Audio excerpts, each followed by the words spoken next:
Hey, everybody. Welcome back to your Dawn of Autonomy podcast. I'm Dawn Zola, your host, the CEO of P3 Tech Consulting, and the publisher at Autonomy Global. And can you believe we are almost halfway through the year? I mean, it is June, and we are kicking off an incredible month that we've dedicated to this theme of security.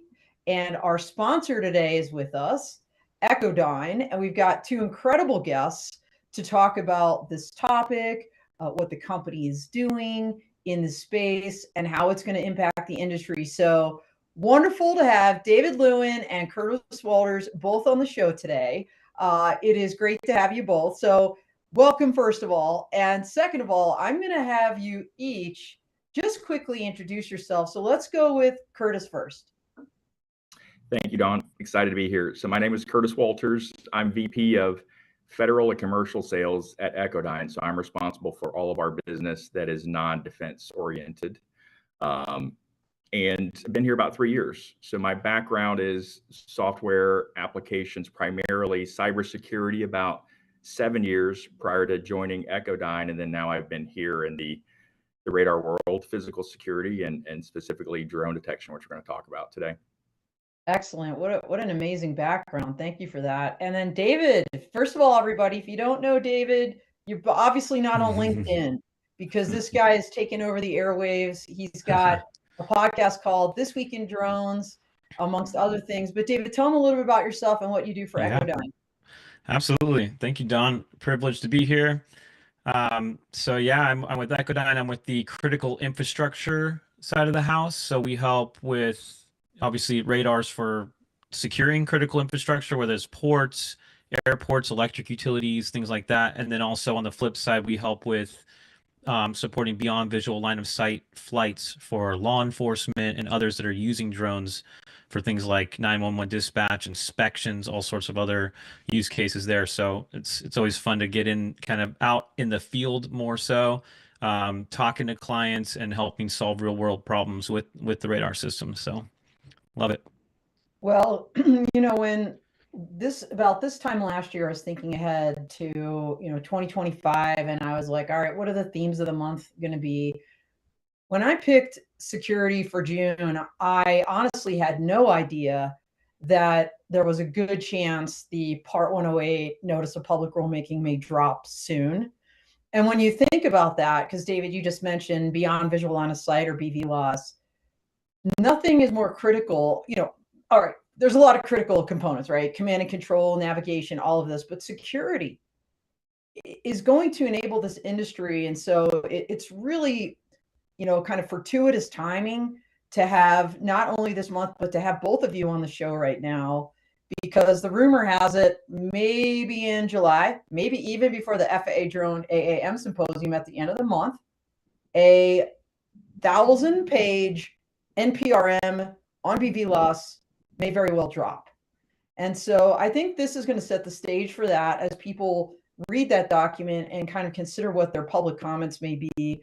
But before we get into all the great things that Echodyne is doing in the security space for drones and airspace awareness, let's talk a little bit about the origin story. And, Curtis, I know we have a video, and a picture paints 1,000 words. So I'm going to go ahead and have Mike roll that video. If you could talk us through what we're seeing here in the context of Echodyne's story. Sure. I'll do my best to keep in sync, but I'll give you here's my nutshell version of the origin story. So Echodyne originated as metamaterials expertise, patents, and research, and we'll talk about that a little bit more in detail, that turned into a venture-backed company that was really determined to put agile solid-state radar into places where radar had never been practical before due to cost, size, and power requirements. And the video would depict that. We basically have modeled the active electronically scanned array radar that sits in the nose cone of a 5th-gen fighter jet, and have taken that down to a size that fits in the palm of your hand, that's sub 3 pounds. And that's our Echo Guard unit. And we have the Echo Shield unit, which is about the size of a backpack, but the idea is the same. How do we take this gold standard of radar technology and make it practical where it hasn't been before? Excellent. I know the video is still rolling, but For those that are not savvy in radar, what's kind of the value of radar? In other words, we hear about it, we know it's used, like you said, in not only fighter jets and commercial aircraft for airspace awareness, but what exactly does it do that makes it so important for airspace awareness and protection? Yeah, so radar is an active sensor. So, we'll talk a lot about drones today, and we see that in the video. I have it up now. Drones are very difficult to detect, really difficult to detect, and the threat is emerging daily, right? I mean, we just saw the attack just this past week, something that was unexpected.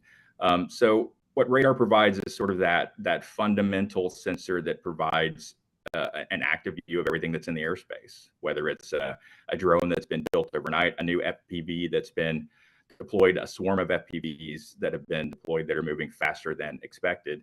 A radar will pick that up. It doesn't require a signature or sort of a known signal or footprint to detect that. And so that's where radar becomes this, backbone of a system. Okay, and I'm going to go with an acronym here just to make sure we're all on the same page.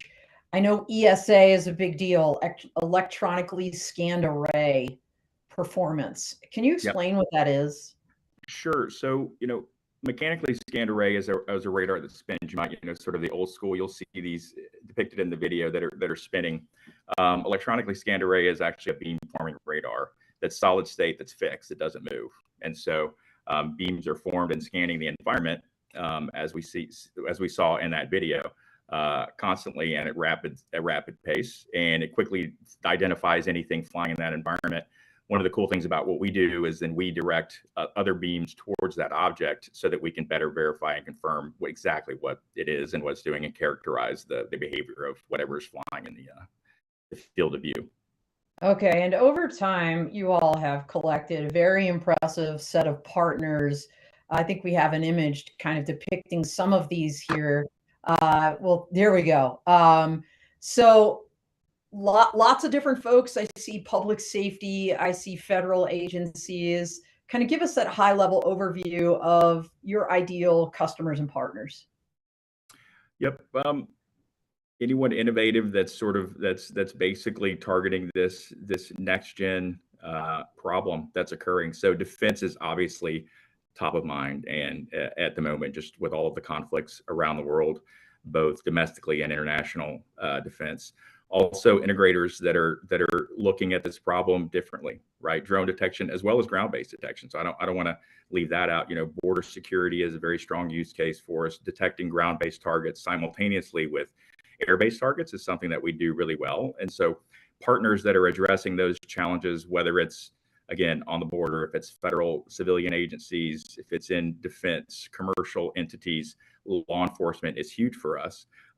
Those are the ideal partners for us. And then, we talk about detecting drones that are, improperly used. We also want to enable good and proper use of drones. So drone delivery companies, we talked about, GBDAA, we'll talk about DFR as part of this with law enforcement. I mean, these are very meaningful use cases that are bringing a lot of good. And so we want to, we don't just want to downplay and sort of disrespect drones as a useful solution, a tool. They are. And so we want to enable good and proper use. We want to detect drones that are being used by the careless and the criminal, and find a happy medium between those two.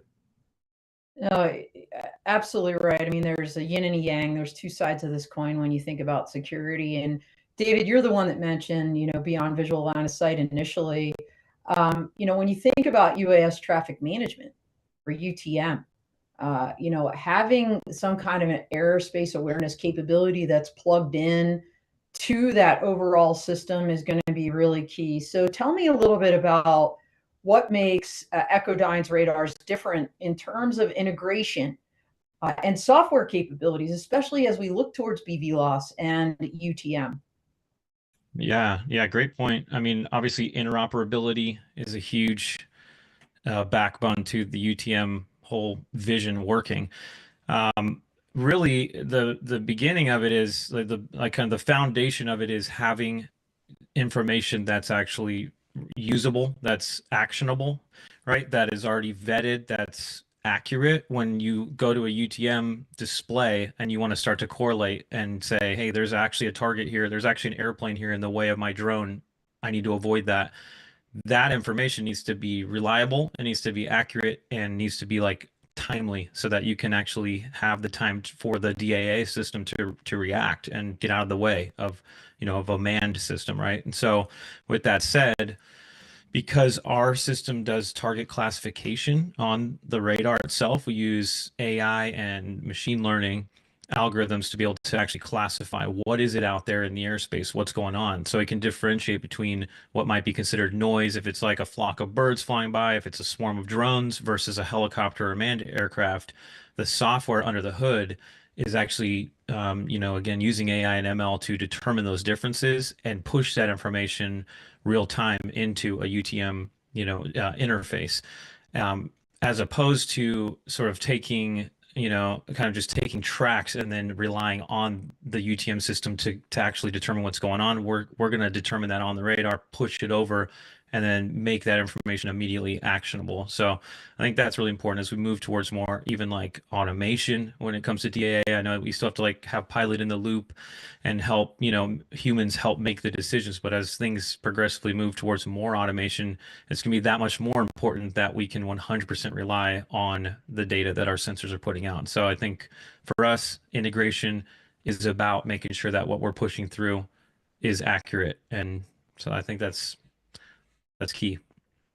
Excellent. As you think about, I'll use the term counter UAS, although I know that has a lot of different meanings to different people, and I like airspace awareness and protection better for a whole host of reasons. But when you think of the kind of, let's call them the four components of that, those operations, you've got the detection, the identification, the tracking, and then, where you have authority mitigation. I think what I just heard you say, David, that your radars do those first three, and they do them on the edge. So the detection, the identification, essentially the tracking, and then the mitigation is a different part. So that's awesome. And by the way, speaking of awesome, we've got our awesome fan, super fan, Mark Ganung out there again. We love you, Mark. Good morning, he says, from Nevada. Good morning to you and to everybody out there. Of course, we are live, so make sure you hear something, you got questions, you got a comment, throw it in the chat. We'll try to address those as they come in.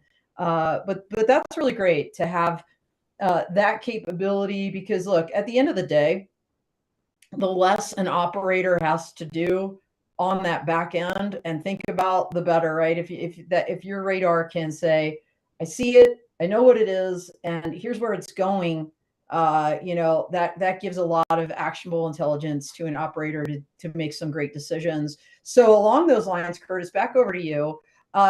Tell us about some of the standout real world use cases, because you mentioned all the different markets and kind of customers that you're in and that you have. But let's kind of drill down a little bit deeper in that.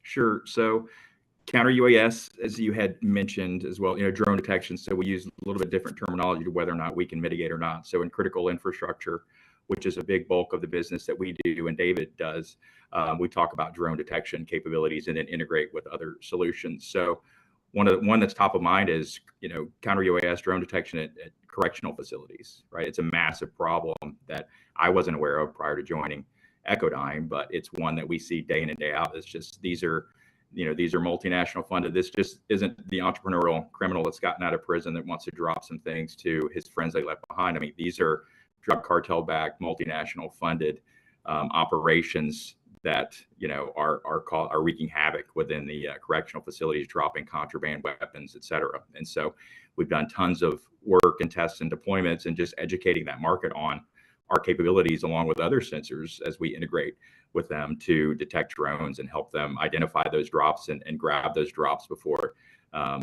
they occur. Utilities is another one that's becoming, at the tip of the spear, right? With just some of the recent activity at the end of the year, all of the drone activity up in New Jersey certainly caught the eye of, some of the lack of awareness that we do have in the airspace. And so utilities have been top priority. Ports, critical infrastructure, like I mentioned, and then one that's really jumping up and standing out is in public safety, right? For both counter UAS drone detection as well as drone as first responder, which is a great mission and one that we're very happy to support. Well, and kind of getting back to David's earlier point, we're seeing a lot more automation in the DFR world. I remember at the drone responders event back in March, everybody's talking about DFR 2.0, where we're using these drone in a box solutions now, DIB, remote ops center. If 911 call comes in, that thing just takes off without a person on the roof. So we're moving in a whole new direction. So we got chats, comments in the chat rolling in. Our buddy Michelle Duquette, by the way, who is an Autonomy Global Ambassador for Operations, says interoperability, in quotes, is another one of those words that applies to many different pieces, including radars and radar data. With the evolving platforms and supporting systems, Echodyne does a great job. Thank you, Michelle, for dialing in. Appreciate you and all you do for Autonomy Global and for the whole industry. And then Mark is saying, let's see. Oh, Mark is saying he was a former Aegis cruiser commander, and that low elevation over land tracking was a big challenge for a $1 billion cruiser. Sensor fusion in the DoD was very important to solve this. And I know you guys are at the tip of the spear on all that. So thanks for those comments, guys. Keep them coming. We love all of that. So, I think, Curtis, it was you that mentioned the clueless, the careless, and I know we have a fun slide. You added a bunch more C's. I want to talk about how that threat landscape is evolving for public safety and in the homeland for airspace security. So if we can pop that slide up. Like I said, I always heard of the 3 C's, right? The clueless, the careless, and the criminal. You've added crazy. You've added committed. Walk me through this. I love this slide. It's the first time I've seen it.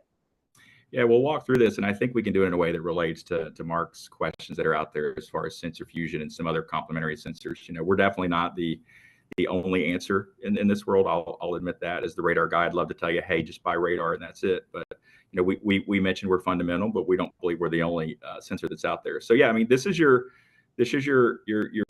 swath of drone pilots that are out there. And at last number that I saw from the FAA back in April, I think was 1 million registered drones.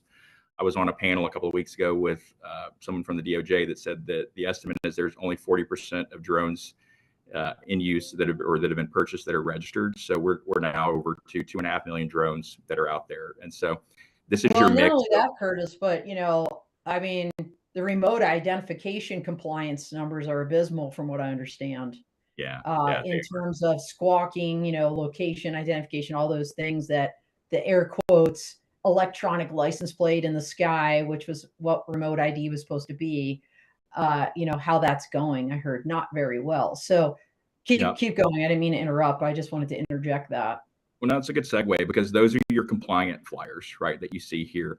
The criminal and the committed, they're not flying. They don't have remote ID enabled. And generally speaking, they've done something to avoid RF sensor capabilities. So Mark had mentioned, what are some other sensor modalities? So RF is great data when you have it. I recommend having it as part of your counter UAS solution, because when you do have it, you can actually go and detect the pilot, and there's some information there. You have to be careful about what's in that information, because if there's PII in there, then there's wiretapping issues there. But when you don't have that, or when it's avoidable, or it's when avoided, that's where you have your criminal committed pilots. I mean, these are the folks that are dropping contraband into prisons. These are folks that are running surveillance around a utility. These are folks that are planning a potential, harmful attack. You're compliant, or you're Part 107. I'm a Part 107 pilot. I didn't own a drone before I started Echodyne. Now I have about 6 of them. I think my wife gets frustrated with me every time a new one comes home. But these are your compliant flyers that are following the rules, that understand that I can't take off and land near an airport, that understand that I can't go fly over a substation. And so those are your compliant. Your careless are those that they understand the rules, but they want to get that photo or that video over a concert or over a game. And so there's not nefarious intent, but they're causing problems because they're doing something illegal where they may not know, and they're potentially causing tons of issues for public safety and for law enforcement. That's behind the scenes, right? How many games have we been watching at high end, I mean, Super Bowls, World Series games that have been stopped because a drone is flying over trying to record video. And the FAA is doing a good job of, when they can, make an example of those folks. But those are your careless, and then you just have your clueless and your crazy. I mean, your crazy are these FPV pilots that are doing anything and everything to try to grab any shot that they can, or to try to fly into areas just so they can get some clicks online, and that causes all kinds of issues. And your clueless are those that are, we had the event where out in California with the wildfires, that those that are, flying around doing their thing, and the next thing you know, they're causing issues with the critical, aircraft and helicopters that are out there. And, I think you had your mix up in New Jersey, right? I do think, originally you probably had some known drones flying, perhaps even some tests. And then ultimately you had thousands of folks every night probably flying over, trying to get the picture of the UFOs or foreign military, perceived drones that were out there. And the next thing, the Iranian mothership off the coast, I believe, correct, is what one of the New Jersey senators had, said when I was on Fox News with him. I was like, oh my God, I did everything like not to laugh out loud. I'm like, wow, okay, yeah, the Iranian mothership is launching swarms of drones into New Jersey. But there is one category that is not on your slide that I'm going to, recommend you add, because it's one that's been grabbing headlines all over the world: the combatant. Because we don't think about that in the homeland, but when you think about what's happening in Ukraine, we just saw the largest drone attack ever, I think, in the last couple of days. Those TTPs, tactics, techniques, and procedures, is what we might very well expect, and not just from crazy people, and not just from criminals, from combatants or, terrorists, or people that want to really do us harm. So, that's kind of another category that I kind of added over time to the 3 C's. Now let's see, we're up to, we're up to 7 with yours and mine combined. I love it. The 7 C's, which letter C, not the 7 C's as in SEAS. So there's a play on words there. You mentioned the prison thing, Curtis, and I want to just mention to everybody out there, just recently published an article on Autonomy Global about the prison security issue, because it was in February, I think, at a counter UAS event. In fact, Leo McCluskey, your guy, was there. And the speaker was talking about the significant threat that the prisons are facing. And as we know, they don't have the legal authority right now, just as state, local, tribal, territorial law enforcement and critical infrastructure owners lack as well, in terms of counter UAS. But that's a whole nother topic and a whole nother podcast. I do want to get David into, kind of jump off of what Curtis said, this idea that there really is no one size fits all solution. And I love that you guys have acknowledged that, because that's just the reality. And, it's just like eyebrow raising when a company will come in the counter UAS space, or, drone detection or airspace awareness, and say, we're it.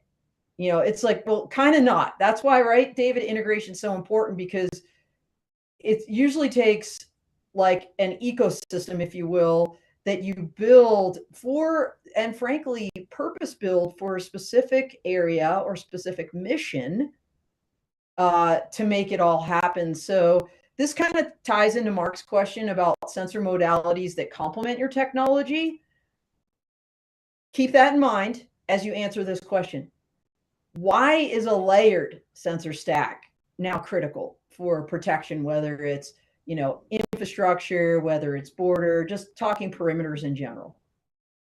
Yeah, absolutely. I mean, it's always recommended, of course, to have your defense in depth, your various layers for a combatant, as if you will, to have to progress through and make them hopefully get more and more challenging as they get into the kind of crown jewels of whatever you're protecting, your critical assets, right? So obviously building off of that, when it comes to radars themselves, they are that foundational sensor to the rest of the stack to be able to give that in 3D, in 3-dimensional space, to be able to give precise targeting of virtually everything that's out there in the field of view. Whereas like a camera then complements that, takes the radar data and is able to turn and queue up and zoom all the way in because that gets pretty tough. If you can imagine like trying to, look through a straw and try to follow something around. I mean, it's very, very hard to do. That's why you have like a, you know, like a spotter along with a sniper, because the sniper's looking down that barrel, but the spotter is able to see, everything that's in the scene. And so with that, the radar is that foundational sensor that then allows all those other sensors to kind of be complemented and to use their full capabilities. And so I think that's key to layering. The other thing that you mentioned about prisons, about some of these industries that are really leveraging radars right now, part of it is the fact that they can't afford to miss a single drone that's flying contraband to a prison, for example. So, Curtis mentioned compliance is at whatever, maybe 40-50% or something of folks that actually register their drone and put in valid information with the remote ID. So it's great if you have a remote ID sensor on a prison, because you catch, 4 out of 10 or whatever the exact, I don't know the real, exact number, but it's definitely going to be, only a portion of the drones coming in that happen to be willingly transmitting their, their personal information to be able to go back and track them down.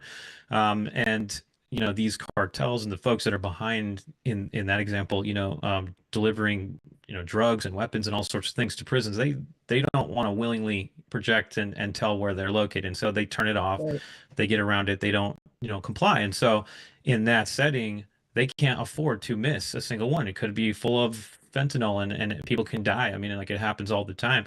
And so for that, you need radar if you don't want to miss a single object that's actually flying in, because we're not relying on, I think Curtis mentioned earlier, we're not relying on a certain subset, like a certain, database of known frequencies or something to that effect. We're looking at the physical object moving in space, including the propeller, the micro Doppler of the propeller spinning. Even if it's just sitting there hovering, we're going to still hold a lock on that. So anyways, yes, I mean, layering, but also kind of getting to those scenarios where they say we can't miss a single one. And I'll just say briefly, the UTM space is the same. They can't afford to miss a single helicopter, a single Cessna, and accidentally run into one when they're delivering, or just dispatching for 911. That would make national news, international news, if they run into an EMS helicopter and people get hurt.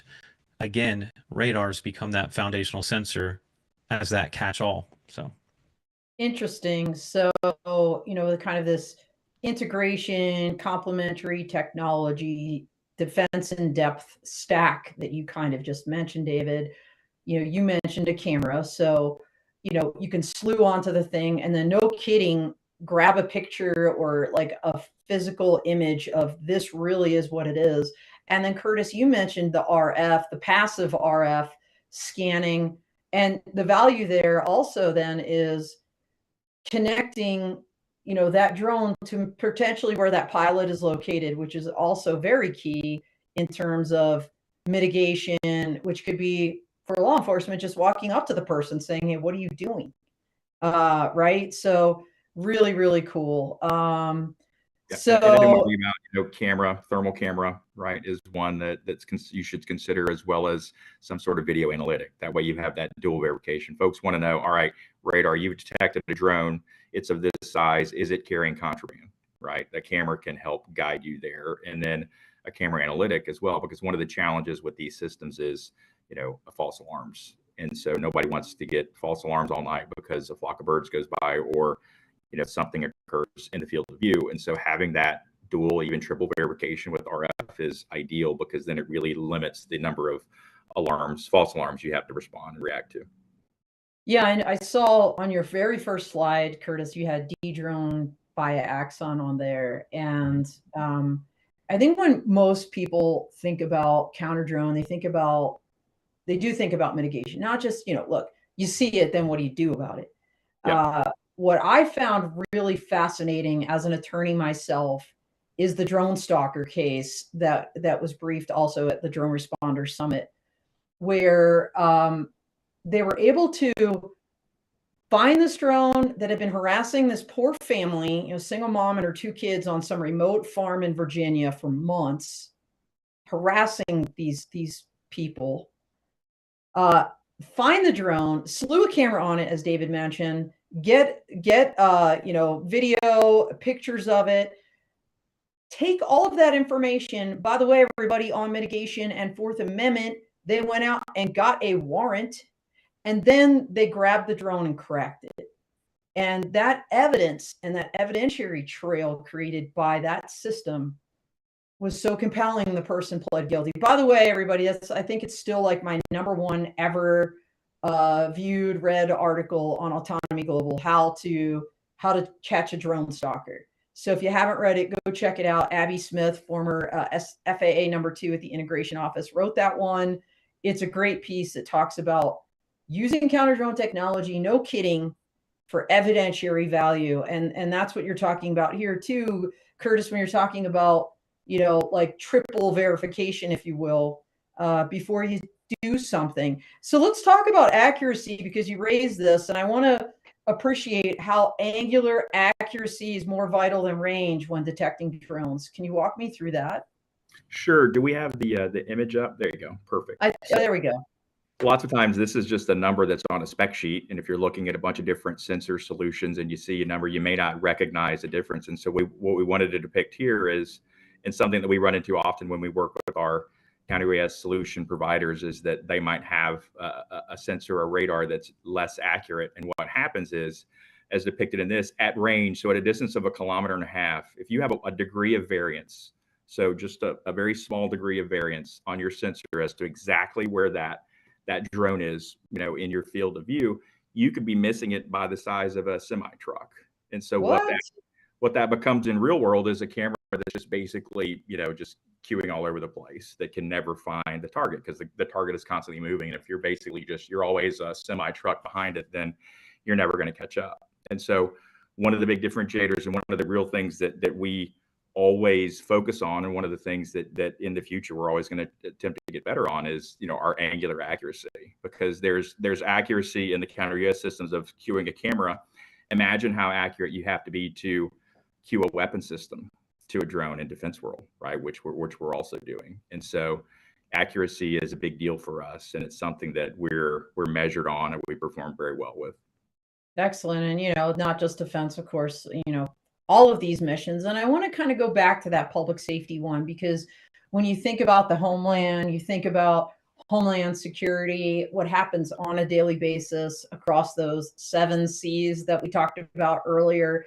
It's our men and women in blue that are ones kind of dealing with that. So David, I'm going to go back to you and talk a little bit more about the DFR solutions, whether it's 1.0, 2.0, and how Echodyne has a play in those. For sure. Yeah, it's a really exciting application, real world, how drones are being used by law enforcement, right, to create much, much safer environments for the officers, but also just for everyday folks. I mean, and I'll get to the radar piece, but one of my favorite stories is like a guy who was trying to take pictures of a train, but it looked like he might have had a weapon, ended up being a camera because he was just an enthusiast. And, one of the law enforcement agencies we work with was able to zip a drone out from that 911 call about a weapon and see very quickly with the drone it was just a camera.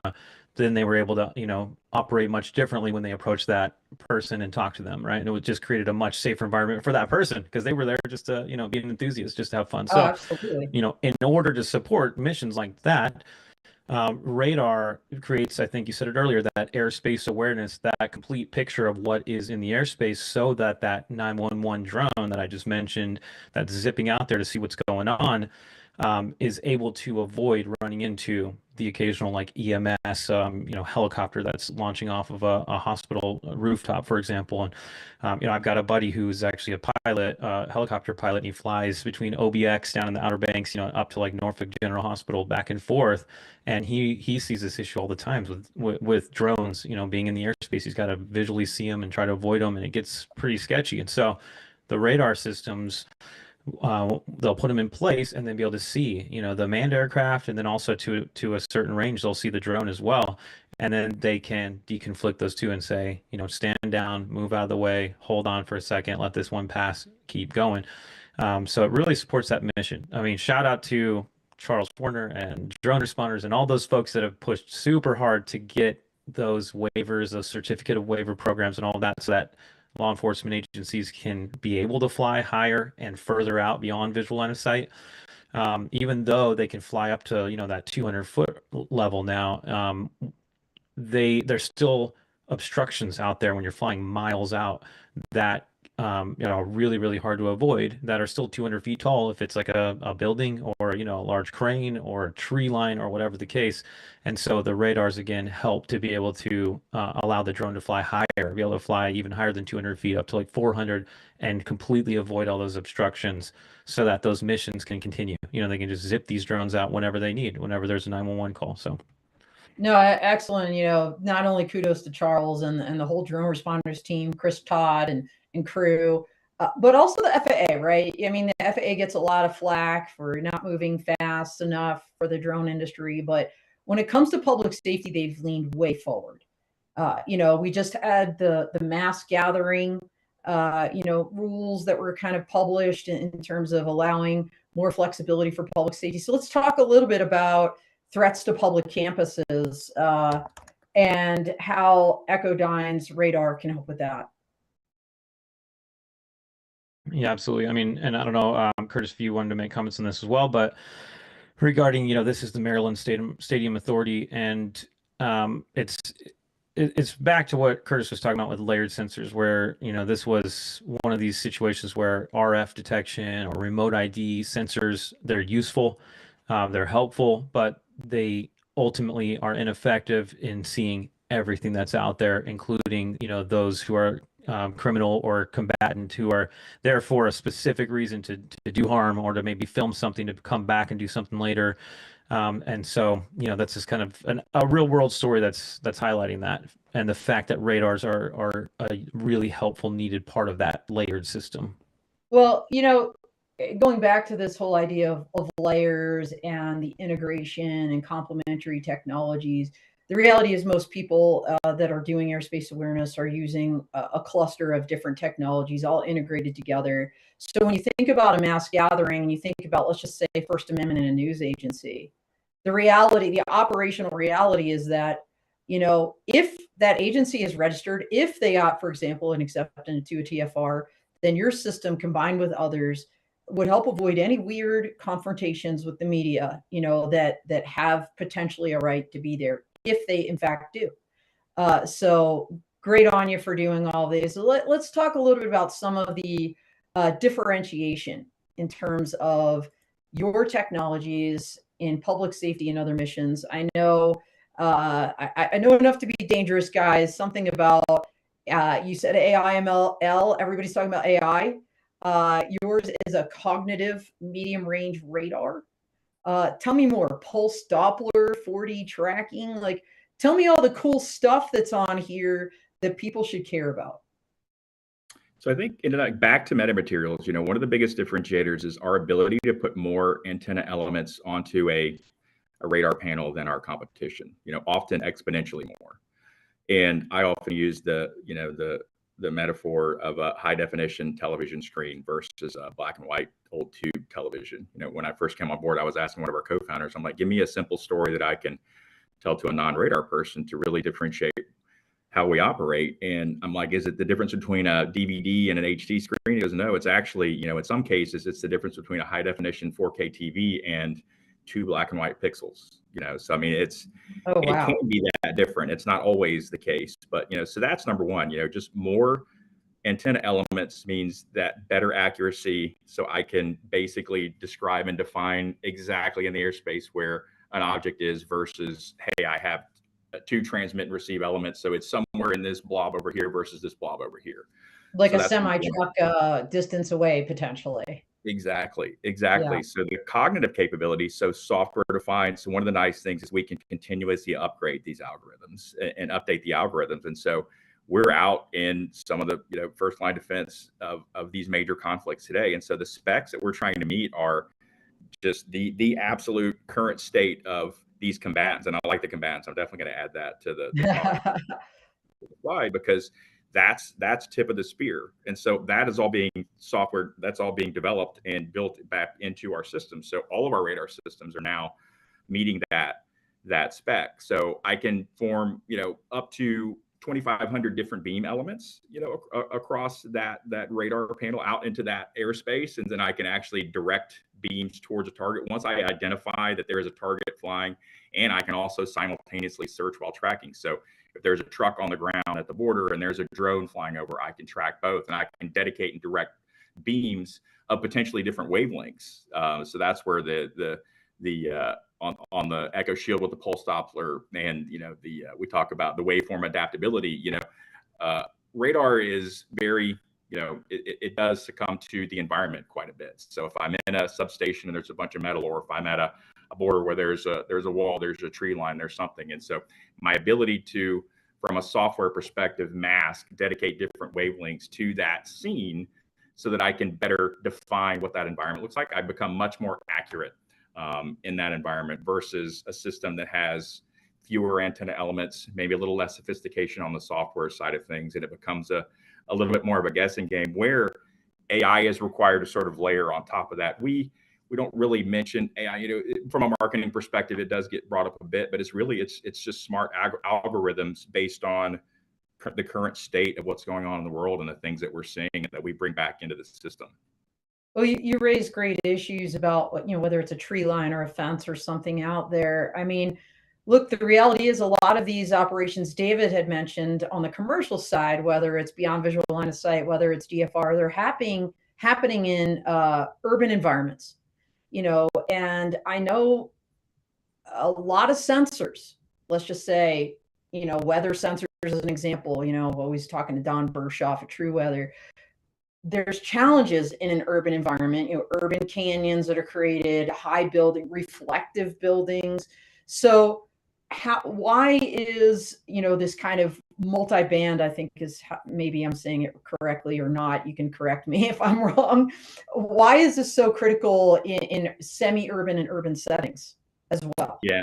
So you definitely want to sort of limit where your beams are going, back to our ability to beam form. And so a couple of different ways to address that. We have our EchoGuard CR close range, which basically reduces the power. So you just get less power. So that is great for urban environments. And oftentimes that's what we recommend there, just because it reduces the power. And so there's less masking that has to be done. But we do have the ability to mask out different, potential clutter effects in the environment. I was just doing a demo a week ago, and literally, I don't think you could have picked a worst case scenario. There was a fence line with razor wire on top. There was a road. There was train tracks going down one diagonal of the field of view. There was another ground-based train, and then there was an elevated train. And amidst all of that clutter, we had basically masked out, the areas that we didn't want to focus on. And then we dedicated beams towards, the area that we did want to focus on, where drones would be flying in, and we were detecting the drones amongst all of that clutter. So again, it goes back to the flexibility of the platform, the software capabilities, and also, a little bit deeper in depth if we had the Echo Shield there, also with the different waveforms that can be directed towards different parts of the scene. I knew our time was going to fly, but I'd be remiss not to be crystal clear on this, because you've mentioned EchoGuard, you've mentioned Echo Shield. We haven't even talked about MESA, MESA, all caps, radars. Tell me about those three specifically. Just kind of briefly walk me through, what is EchoGuard, what is Echo Shield, what is the MESA radar, and where are we seeing these MESA radars around the world? Yep. So MESA is sort of fundamental to them all. So it's metamaterials electronically scanned array. So back to the origin, right? We're leveraging metamaterials technology and processing to design our radars. And so that's part of all of the radar technology. And then we have the different form factors. So there's EchoGuard, which is sub 3 pounds, fits in the palm of your hand, solid state device. Different ranges that are there. So depending on the size of the object, expect at about 6 kilometers. But it'll track an EchoGuard will track a drone out to about 1 kilometer, depending on the size of the drone. That's a good sort of spec for that one. Echo Shield takes that by about 3.5 to 4 times. So I can see a matrice out to 6 kilometers for that one. And those are great for wider range, maybe border activity that's out there versus some of the critical infrastructure, smaller footprint. We have Echo Flight, which we haven't mentioned, which is the ability to take one of our radars and put them, or a set of them, and put them on a drone.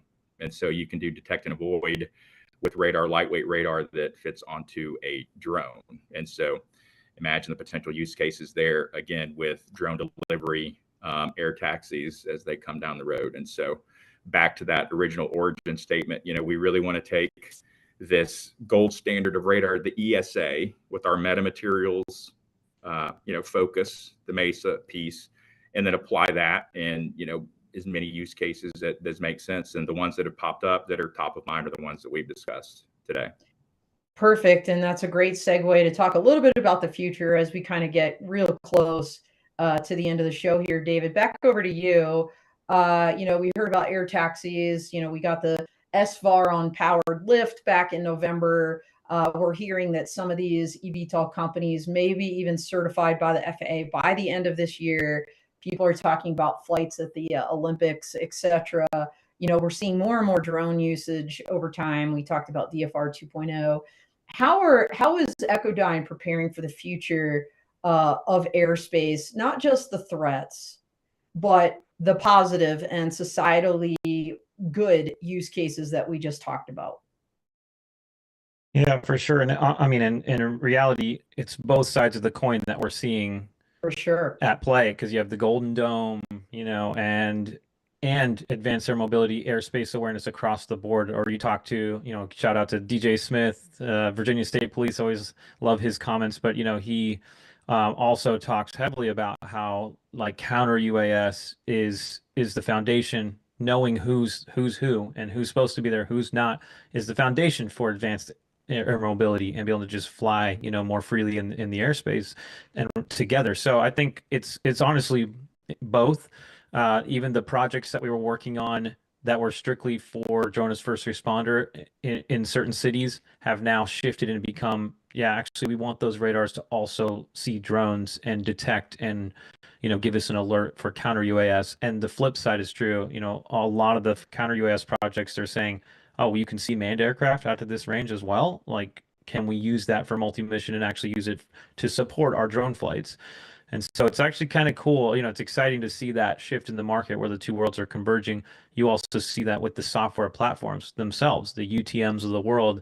So many of the ones that were designed for one side are now doing both. They're saying, hey, we're adding a counter UAS element, or we do strictly counter UAS, but now we're adding a DFR element, just because of demand in the market. So in reality, you need a system, you need a sensor, you need a software platform that's interoperable, like we said earlier, but also that supports both sides of drones for good and counter drone.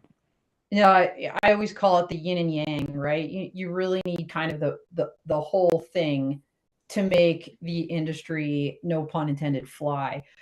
We are getting super close. In fact, we're a little bit over time already. So here's what I want to do. I want to let each of you kind of do some closing comments. And if you could please include in there, kind of what's next and where can people learn more about Echodyne or just find you and what you're doing on behalf of the company. So I'm going to go ahead and start with Curtis, and then we'll end with David. Sure. So, I'm not as pervasive on LinkedIn as David is, but I'm on LinkedIn. I have my link in the profile. I'm Curtis Walters. I'm Curtis at Echodyne.com personally. Follow the company on LinkedIn. We do a good job of stating some, current use cases, some recent wins, the events that we're going to be attending. That's the best way to see us. And in any case you do get to track us down, I'm going to be at a conference. I don't have the name in front of me, but it'll appear on LinkedIn in a couple of weeks. But we love having these talks because the biggest thing is I want to help, and my team wants to educate the masses around this, because this is an ever-growing, evolving problem that changes every week. Unfortunately, there's probably going to be an event that occurs at some point that's going to cause a knee-jerk reaction into deploying and purchasing these systems. And we want folks to make good, educated decisions based on, again, that multi-sensor stack. What are best of breed technologies that are in there? What are the factors that make that up? What is the difference in an angular accuracy on a spec sheet by a half degree? What does that mean in the real world? And so if we can do that, half a semi truck is what it means. That's right. According to your slide, but I'm 100%. Jumping off my soapbox, that's what we intend to do, and that's how you can find us. David has, I suggest following David's podcast, and I'll hand it to him for his update. Awesome. Go Yeah. ahead. Over to you, David. Yeah, for sure. I appreciate it. So yeah, you can find me on LinkedIn, David Lewin. Also, my email at Echodyne is dlewin@echodyne.com. I wasn't as special as Curtis. I didn't just get my first name at Echodyne. Maybe when I get up the ranks, but yeah, definitely check out the weekly podcast. It's called This Week in Drones, and it streams on YouTube and also on LinkedIn. But I think part of that is just continuing the education Curtis mentioned, trying to bring end users, various stakeholders, technology companies to to the table to actually hash out some of these things. Michelle Duquette, as well. Shout out to her. She's on there almost every week with me as well. So otherwise, I'll see you guys hopefully in person in a couple weeks here at the Energy Drone and Robotics Summit in Houston, and we can meet up in person and continue these dialogues.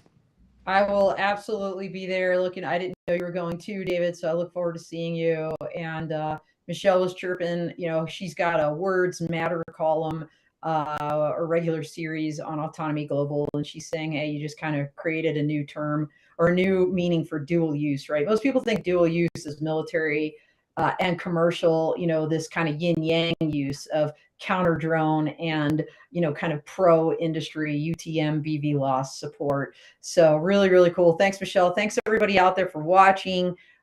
This is all she wrote for this particular episode of Security Month. We've got some great other companies also coming up. We got CNA next week, so definitely dial in for that.